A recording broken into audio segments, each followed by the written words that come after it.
We are looking at how to pronounce these names and more confusing names pronunciations as well. Stay tuned until the end of the video and to the channel for more fascinating pronunciations. In English it's said as Sarah, not Sarah.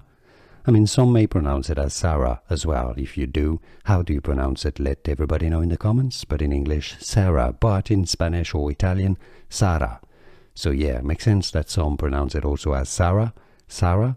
But in English, Sarah, Sarah is usually how it's pronounced. Stay tuned to learn more.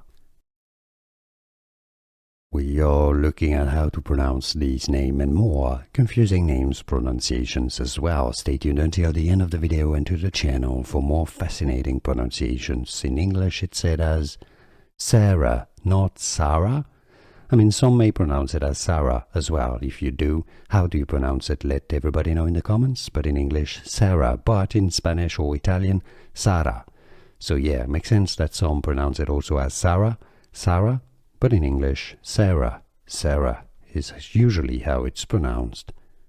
Stay tuned to learn more.